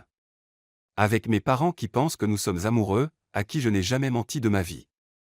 Tu as menti sur le vase cassé de ta mère quand tu avais 12 ans. Harper le regarda fixement. Comment savez-vous ça? C'était dans le dossier. Vous avez un dossier d'Isturbingli complet. Je suis minutieux. Nous l'avons établi. Jackson sortit de la voiture. Allez, rencontrons les parents. La mère d'Harper ouvrit la porte avant même qu'il frappe. Harper. Elle serra Harper dans une étreinte qui dura environ 15 secondes de trop. Et vous devez être Jackson. Madame Cadwell. Ravi de vous rencontrer. Jackson serra sa main avec une politesse parfaite. Oh, appelez-moi Diane. Entrez. Entrez, Robert. Ils sont là. Le père d'Harper apparut de la cuisine portant un tablier, sergeant du grill, et tenant une spatule comme une arme. Donc, vous êtes le Montgomery. Robert Cadwell Joja Jackson. J'ai beaucoup entendu parler de votre famille. Tout vrai, je suis sûr, dit Jackson avec fluidité. Ils s'assirent pour le dîner, rôtis et légumes, parce que la mère d'Harper croyait encore à la comfort food. L'interrogatoire commença immédiatement. Alors, Jackson, quelles sont vos intentions avec ma fille? Papa, s'étouffa Harper avec son eau. C'est une question juste. La semaine dernière, elle était avec ce garçon Ashford. Maintenant, elle est fiancée à vous. Je comprends votre inquiétude, dit calmement Jackson. Harper et moi nous sommes connectés il y a des mois. J'ai su immédiatement qu'elle était spéciale. Quand elle m'a parlé de la demande de Brent, j'ai réalisé que je ne pouvais plus attendre. Je lui ai demandé d'être avec moi. Il tendit la main et prit celle d'Harper. Le geste semblait naturel, pratiqué, mais Harper sentit le léger tremblement dans ses doigts. C'est très romantique, dit Diane clairement charmée. Racontez-nous comment vous vous êtes rencontrés. Ils lancèrent l'histoire répétée. Gala de l'hôpital pour enfants, 2 heures près du bar, connexion qu'aucun ne pouvait ignorer. Harper observa Jackson la vendre parfaitement. Les bonnes poses, les bons sourires, la façon dont il la regardait comme si elle était la seule personne dans la pièce. C'était tout du jeu sauf que son pouce traçait des cercles sur sa paume sous la table. Et quand il parla de tomber amoureux de son intelligence d'abord, sa voix accrocha légèrement, peut-être pas entièrement du jeu. Harper a toujours été exigeante sur qui est fréquente, dit Robert. Vous devez être quelque chose de spécial. Je pense que je suis le chanceux, répondit Jackson en croisant le regard d'Harper. Le moment s'étira. Harper oublia qu'il prétendait. Eh bien, nous approuvons, annonça Diane. Jackson, vous semblez être un charmant jeune homme. Très poli. Très réussi. Maman, avertit Harper. Quoi? J'ai le droit d'apprécier les accomplissements du fiancé de ma fille. Saviez-vous que sa société vient d'acquérir? Diane, interrompit doucement Robert. Peut-être laisse-les respirer. Ils survécurent au dîner. Survécurent au dessert. Survécurent à Diane montrant à Jackson toutes les photos embarrassantes de l'enfance d'Harper. Maman, il n'a pas besoin de voir ma face appareil dentaire. Toute mère montre des photos, chérie. Enfin, ils s'échappèrent dans le jardin arrière sous prétexte de prendre l'air frais. Tes parents sont sympas. Jackson dit qu'il t'aime. Bien sûr qu'il t'aime. Tu étais parfait. J'étais honnête. Il s'appuya contre la rambarde du porche. La plupart de ce que j'ai dit était vrai. La partie tombée amoureux de ton intelligence, savoir que tu étais spécial. Le cœur d'Harper sauta un battement. Jackson. Je sais que c'est compliqué. Mais je voulais que tu saches que ce soir n'était pas entièrement une performance pour moi non plus. Ils restèrent dans un silence confortable, regardant les lucioles dans le jardin. La maison d'enfance d'Harper brillait chaude derrière eux. Pendant un moment, tout semblait simple. Puis son téléphone vibra. Numéro inconnu, mais Harper savait qui c'était avant d'ouvrir. Le message contenait une seule photo. Harper et Jackson devant le cabinet d'avocats Whitfield et Associates. L'horodatage indiquait ce matin, le même jour que leur dîner familial. En dessous. Je vous ai trouvés tous les deux chez des avocats en contrat. Intéressant. Fiançailles fausses exposées. Non, souffla Harper. Non, non, non. Jackson regarda par-dessus son épaule et pâlit. Comment a-t-il? Il nous suit. Les mains d'Harper tremblaient. Jackson, il va poster ça. Tout le monde saura. Nous sommes allés discuter d'arrangements prénuptiaux. C'est normal pour les familles riches. Brent sait que nous n'avons pas d'avocats prénuptiaux. Il a nos noms sur le registre des visiteurs. Spécialiste en contrat. Jackson attrapa son téléphone, déjà en train d'appeler. J'ai besoin de contrôle de dommages maintenant. Mais il était trop tard. Le téléphone d'Harper explosa de notifications. Twitter, Instagram, Alert News et fiançailles fausses étaient en tendance. Quelqu'un avait leaké la photo, pas seulement sur les réseaux sociaux, à page 6, TMZ, Entertainment Tonight. Scandale des fiançailles Montgomery. Avocat en contrat suggère accord, pas amour. Le romance d'Harper Cadwell est-elle réelle ou vengeance? Sources disent que les fiançailles Montgomery pourraient être une transaction commerciale. Nous sommes finis, chuchota Harper. La mâchoire de Jackson se crispa. Non. C'est gérable. Gérable? Jackson. Le monde entier pense que nous sommes des fraudeurs. Qu'ils pensent. Nous connaissons la vérité. La connaissons-nous? La voix d'Harper se brisa. Parce que je ne sais plus ce qui est réel. Je ne sais pas si tu joues ou si tu ressens vraiment quelque chose ou si tout ça n'était que Harper Cadwell. Ils se tournèrent tous les deux. Vivien Montgomery se tenait à la porte arrière, impeccable en Chanel et fureur. Grand-mère, dit Jackson prudemment. Que faites-vous ici? Je suis venu rencontrer la famille d'Harper. Imaginez ma surprise quand je vois ça. Elle montra son téléphone, affichant le hashtag en tendance. Avocat en contrat, Jackson, vraiment. Ce n'est pas ce que ça paraît. On dirait que vous avez fabriqué des fiançailles pour accéder à votre trust fund. Les yeux de Vivien étaient glacials. Dites-moi que je me trompe. Le silence fut assourdissant. Harper sentit tout s'effondrer. Les fiançailles, l'argent, l'entreprise de Jackson, sa propre réputation déjà en miettes sur le point de devenir irrécupérable. Grand-mère, commença Jackson, mais Vivien leva la main. Ne m'insultez pas avec plus de mensonges. Elle regarda Harper. J'ai commencé à vous croire tous les deux. La façon dont vous vous regardiez au gala, le baiser au brush, j'ai pensé que peut-être Jackson avait enfin trouvé quelque chose de réel. Madame Montgomery. La voix d'Harper se brisa. Épargnez-moi ça. Vivien se tourna vers Jackson. Réunion du conseil lundi matin. Vous expliquerez ça à toute la famille et ensuite nous discuterons de votre avenir ou absence d'avenir avec Montgomery Enterprises. Elle s'éloigna, laissant la destruction dans son sillage. La mère d'Harper apparut dans l'embrasure de la porte. Harper, que se passe-t-il? Il y a des photographes dans notre allée. Nous devons partir, dit Jackson sèchement. Jackson, maintenant Harper. Ils s'enfuirent par le jardin arrière, escaladant la clôture pour éviter les reporters devant. La voiture de Jackson était bloquée, alors ils coururent, vraiment coururent dans les rues suburbaines jusqu'à trouver un taxi. À l'intérieur, tous les deux respirant fort. Harper finit par craquer. C'est fini. Nous sommes finis. Brett a gagné. Nous pouvons encore réparer ça. Comment? Comment, Jackson? Tout le monde sait. Ta grand-mère sait. Mes parents vont découvrir que je leur ai menti. Les larmes coulaient sur le visage d'Harper. Je vais perdre mon travail, ma réputation, tout. Et pourquoi? Pour 500 000 $ et une chance de recommencer. Je ne veux pas recommencer. Je voulais. Elle s'arrêta. Tu voulais quoi? Je voulais que ce soit réel, chuchota Harper.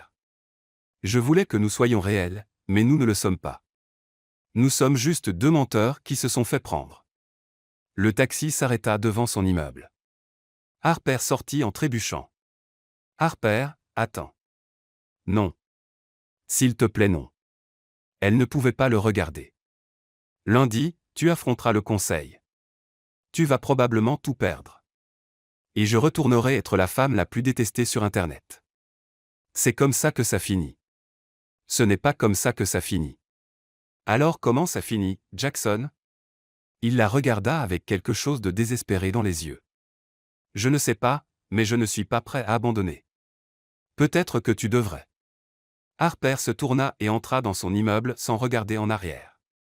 Derrière elle, Jackson Montgomery resta dans le taxi, son monde soigneusement construit s'effondrant, et réalisa que quelque part entre les fausses fiançailles et les sentiments réels, il avait fait la plus grande erreur de sa vie, il était tombé amoureux d'Harper Cadwell. Et maintenant il était sur le point de tout perdre, y compris elle. Harper passa le dimanche dans son appartement en jogging et mangeant de la glace directement dans le pot pendant que son téléphone explosait de messages qu'elle refusait de lire. Sloan avait essayé d'intervenir. Tu dois lui parler. Pourquoi? Pour qu'il me rappelle que tout était commercial. Harper, cet homme est amoureux de toi. Non. Il est juste bon pour prétendre. Alors pourquoi t'a-t-il appelé 17 fois? Harper regarda son téléphone en silencieux. 17 appels manqués de Jackson, 12 textos, un message vocal qu'elle n'avait pas écouté. Parce qu'il s'inquiète pour la réunion du conseil, son entreprise, sa réputation. Ou parce qu'il s'inquiète pour toi. Harper prit une autre cuillère de glace. Peu importe. C'est fini. Mais même en le disant, sa poitrine lui faisait mal. Le lundi matin, Jackson se tenait devant la salle du conseil de Montgomery Enterprises dans son meilleur costume et son pire état émotionnel. Il n'avait pas dormi, pas mangé, avait passé toute la nuit à essayer de trouver comment sauver son entreprise sans perdre Harper dans le processus. Jusqu'à présent, aucune solution. Son avocate, Patricia, se tenait à côté de lui, l'air sombre. Ils vont te déchirer là-dedans. Je sais que tu pourrais encore tourner ça. Dire que ça a commencé comme une convenance mais est devenu réel. Les gens adorent un arc de rédemption. Je ne vais pas utiliser Harper pour un arc de rédemption. La voix de Jackson était d'acier. Elle en a assez enduré. Alors tu perdras l'entreprise. Je le sais aussi. Patricia l'étudia. Tu tiens vraiment à elle. Je l'aime. Les mots vinrent facilement maintenant. Trop tard, mais facilement. C'est pourquoi je vais dire la vérité. Toute la vérité. Jackson. La vérité, Patricia. Elle le mérite bien. Il entra dans la salle du conseil. 15 membres du conseil étaient assis autour d'une table en acajou qui avait vu un siècle de décision Montgomery. À la tête siégeait Vivien, ressemblant à une reine sur le point de prononcer un jugement. Jackson, dit-elle froidement. Asseyez-vous. Il s'assit. Je pense que nous savons tous pourquoi nous sommes ici. Vivien joignit les mains. Le scandale des fiançailles. Souhaitez-vous expliquer? Jackson inspira profondément. C'était le moment. Celui où il se sauvait avec des mensonges ou honorait Harper avec la vérité. C'était faux, dit-il clairement. Les fiançailles étaient un arrangement commercial. Des halètements autour de la table. Quelqu'un marmonna. Je le savais. J'avais besoin d'une fiancée pour satisfaire les exigences du trust. Harper avait besoin d'elle avec sa réputation après l'incident Ashford. Nous avons passé un accord. Un accord. La voix de Vivien pouvait geler le feu. Vous avez manipulé cette famille pour de l'argent. Oui, Jackson croisa ses yeux. Je l'ai fait, et c'était mal. Je me suis justifié en me disant que c'était juste des affaires, que personne ne serait blessé, que je pouvais tout contrôler. Mais vous ne pouviez pas. Ceci de son oncle Thomas, l'air déçu. Non, parce que je suis tombé amoureux d'elle. La voix de Jackson se brisa légèrement. Ça a commencé comme du jeu, se tenir la main pour les appareils photo, sourire pour les photographes. Mais quelque part entre les faux rendez-vous et l'affection fausse, c'est devenu réel. Du moins pour moi. Et pour elle? Demanda Vivien. Je ne sais pas. Je lui ai dit que c'était juste commercial une fois de trop. Elle est partie en pensant que je ne tenais pas à elle. Et je ne lui en veux pas. Le silence emplit la pièce. Enfin, Vivien parla. Vous comprenez ce que ça signifie? Je perds l'entreprise. Je perds mon poste. Probablement mon trust fund aussi. Vous perdez tout pour quoi vous avez travaillé. Je sais, Jackson se leva. Mais je préfère tout perdre honnêtement que le garder par des mensonges. Harper m'a appris ça. Elle a rejeté une demande en mariage devant 50 personnes parce qu'elle ne pouvait pas mentir sur ses sentiments. C'est la personne la plus courageuse que je connaisse, et je lui dois le même courage. Il sortit une enveloppe de sa poche. Ma démission effective immédiatement. Je publierai une déclaration prenant l'entière responsabilité. Le nom d'Harper reste propre. Vivien prit l'enveloppe mais ne l'ouvrit pas. Rasseyez-vous, Jackson. Grand-mère. Rasseyez-vous. Il s'assit. Vivien regarda autour de la table. Levez la main. Qui pense que Jackson devrait tout perdre pour ça? 3 mains se levèrent. Thomas, tante Margaret, cousin David. Qui pense qu'il y a plus à cette histoire? Le reste des mains se leva lentement. Vivien se tourna vers Jackson. Vous avez pris une terrible décision. Vous avez menti à cette famille. Vous avez manipulé les circonstances pour un gain personnel. Oui, madame. Mais vous venez de montrer plus d'intégrité en 5 minutes qu'en 5 ans à jouer la sécurité. L'expression de Vivien s'adoucit légèrement. Votre grand-père m'a autrefois dit que le vrai caractère apparaît quand tout est en jeu. Aujourd'hui vous avez montré du caractère. Jackson cligna des yeux. Je ne comprends pas. Vous ne perdez pas l'entreprise. Vous la gardez en probation. 1 an. Si vous pouvez prouver que vous avez appris de ça, vraiment appris, alors nous revisiterons le trust. Mais j'ai menti. Et vous avez dit la vérité quand ça comptait le plus, même en sachant que ça vous coûterait tout. Vivien se leva. Maintenant sortez de ma salle du conseil et allez réparer les choses avec cette fille. Si elle est à moitié aussi remarquable que vous le dites, elle est probablement en train de pâtisser sous stress en ce moment. Le cœur de Jackson bondit. Vous êtes sérieuse? Je suis toujours sérieuse. Allez avant que je change d'avis. Jackson courut. Harper était, en effet, en train de pâtisser sous stress. Sa cuisine ressemblait à ce qu'une explosion dans une boulangerie aurait laissé. Des cookies couvraient toutes les surfaces. 3 types de pain refroidissaient sur des grilles. Elle était actuellement les coudes dans la pâte à tarte pendant que Sloan regardait avec étonnement. C'est impressionnant même pour toi, dit Sloan. Je traite mes émotions par les glucides. Ne juge pas. Je ne juge pas. Je me demande juste si nous devons appeler un thérapeute ou un food truck. La sonnette retentit. Si c'est encore un reporter, je lui lance une tarte. Harper marmonna en essuyant la farine sur son tablier. Elle ouvrit la porte. Jackson se tenait là légèrement essoufflé, son costume parfait froissé, ses cheveux en désordre. Vous avez gardé la pâte à tarte, dit-il. Harper baissa les yeux. Elle tenait effectivement encore de la pâte crue. Que faites-vous ici? Vous n'avez pas une réunion du conseil? Je l'ai eue. C'est fini. Et j'ai dit la vérité, tout, que les fiançailles étaient fausses. Que j'ai passé un accord avec vous, que je suis un idiot qui ne mérite pas son entreprise ou son trust fund, ou... Il s'arrêta. Puis-je entrer? Harper s'écarta sans un mot. Jackson entra dans la cuisine et s'arrêta. Waouh, vous pâtissez vraiment sous stress. Ça m'aide à penser. À quoi pensez-vous? À combien je veux vous détester?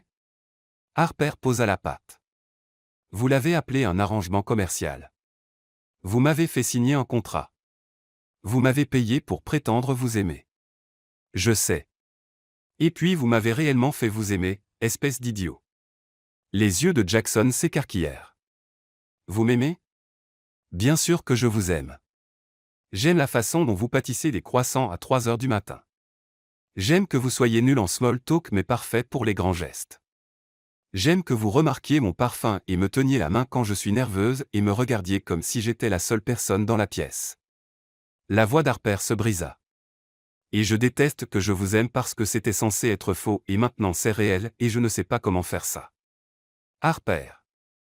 Je n'ai pas fini. Elle attrapa un cookie sur le comptoir et en prit une bouchée agressive. Vous avez brisé vos propres règles. Vous avez dit pas d'embrassade. Vous avez dit arrangement commercial. Vous avez dit. Jackson traversa la cuisine en 2 enjambées et l'embrassa. C'était désespéré et désordonné et avait goût de pâte à cookies et de tout ce dont Harper avait besoin. Quand ils se séparèrent enfin, tous les deux respirant fort, Jackson prit son visage entre ses mains. Je vous aime, dit-il. J'aime votre mauvais poker face et votre pâtisserie sous stress et la façon dont vous riez à mes mauvaises blagues. J'aime que vous soyez honnête même quand ça vous coûte tout. J'aime que vous m'ayez fait vouloir être honnête aussi. Jackson. J'ai dit au conseil tout. J'ai démissionné. J'ai tout abandonné. Les yeux d'Harper s'écarquillèrent. Vous avez quoi? J'ai abandonné l'entreprise, le trust fund, tout, parce que le garder par des mensonges signifiait vous perdre. Et vous perdre est pire que perdre tout le reste combiné. Vous n'aviez pas à faire ça. Si. Vous avez rejeté une demande en mariage parce que vous ne pouviez pas mentir sur vos sentiments. J'avais besoin de faire la même chose, même si ça signifiait tout perdre. Avez-vous tout perdu? Jackson sourit légèrement. Ma grand-mère m'a mis en probation 1 an pour prouver que j'ai appris quelque chose. Mais honnêtement, je m'en fiche en ce moment. Je me fiche de vous, de nous, de si nous pouvons transformer ces fausses fiançailles en quelque chose de réel. Le cœur d'Harper s'emballa. Vous voulez rester fiancé? Je veux recommencer. Sans contrat, sans accord, sans arrangements commerciaux. Il retira doucement la bague de son doigt. Harper Cadwell, je suis amoureux de vous. Complètement, irrationnellement, inopportunément amoureux de vous, et je sais que je ne mérite pas une autre chance, mais je la demande quand même. Voulez-vous sortir avec moi pour de vrai cette fois? Harper le regarda. Cet homme qui avait été si calculateur, si contrôlé, maintenant debout dans sa cuisine en désastre, lui offrant quelque chose de sincère. Et l'argent, demanda-t-elle. Le contrat. Annulé. Je ne veux pas que vous soyez avec moi pour l'argent. Je veux que vous soyez avec moi parce que... Il s'arrêta. En fait, je n'ai aucune idée pourquoi vous voudriez être avec moi. Je suis émotionnellement handicapé et terrible en relation et vous faites vraiment de bons croissants. Jackson cligna des yeux. Quoi?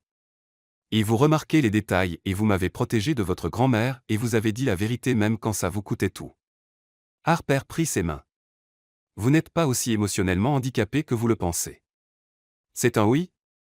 C'est un recommençons et voyons ce qui arrive. Harper sourit. Pas de contrat cette fois. Pas de contrat. Jackson accepta. Il l'attira près de lui. Bien que je doive vous avertir, je vais probablement tomber encore plus amoureux de vous. Je peux vivre avec ça. Ils s'embrassèrent à nouveau, entourés de cookies et de pain et de la délicieuse odeur de choses qui cuisent. Une métaphore parfaite pour les relations qui ont besoin de temps et de chaleur et de patience pour devenir quelque chose de merveilleux. 3 mois plus tard, Harper se tenait dans son appartement en train de se préparer pour le gala de la Fondation Montgomery. Pas comme une fausse fiancée, comme la vraie petite amie de Jackson. Ils avaient pris leur temps.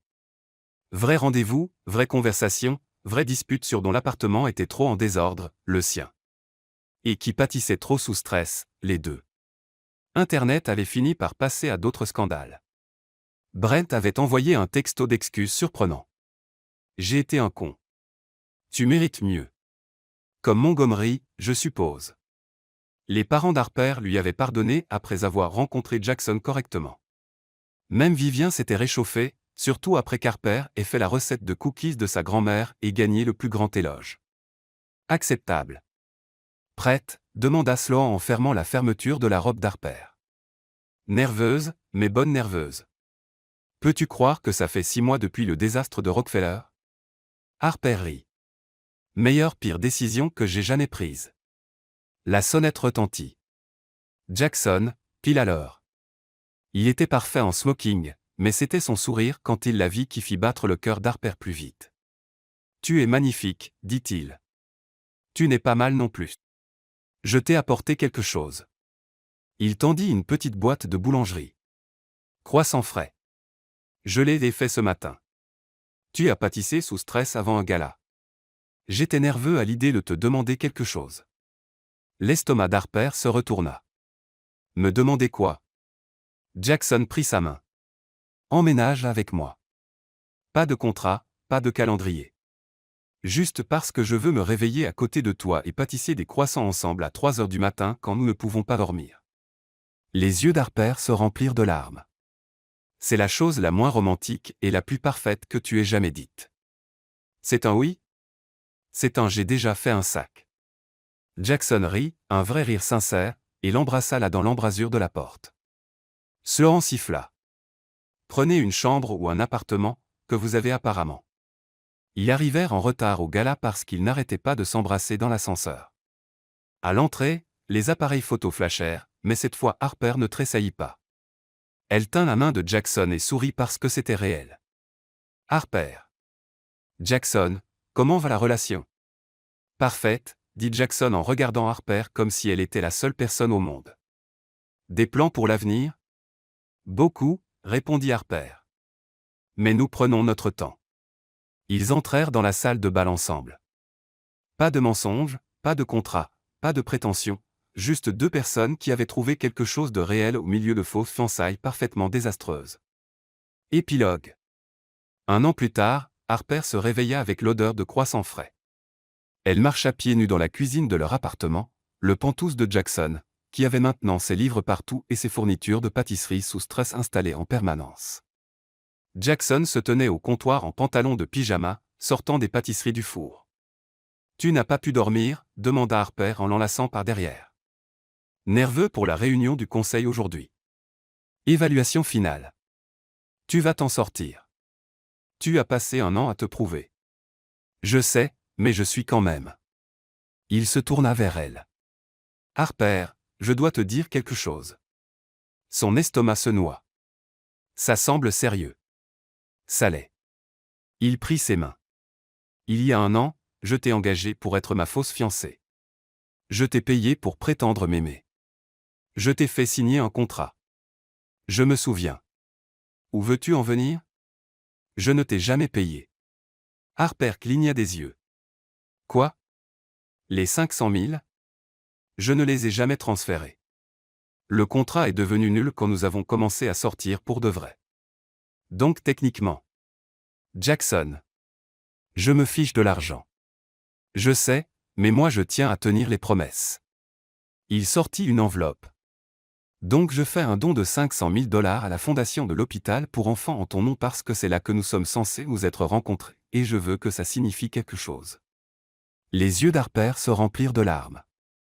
Tu donnes un demi-million de dollars. Ça va. J'aurais dû demander d'abord. Elle l'embrassa. C'est parfait.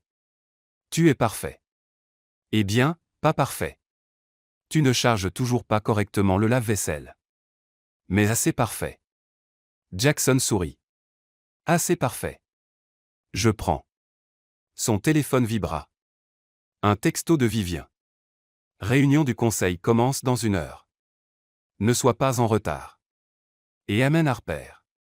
Elle fait partie de cette famille maintenant. Elle m'a appelé famille, chuchota Harper. Tu es famille. Tu l'as été depuis que tu as pâtissé ton chemin dans le cœur de ma grand-mère.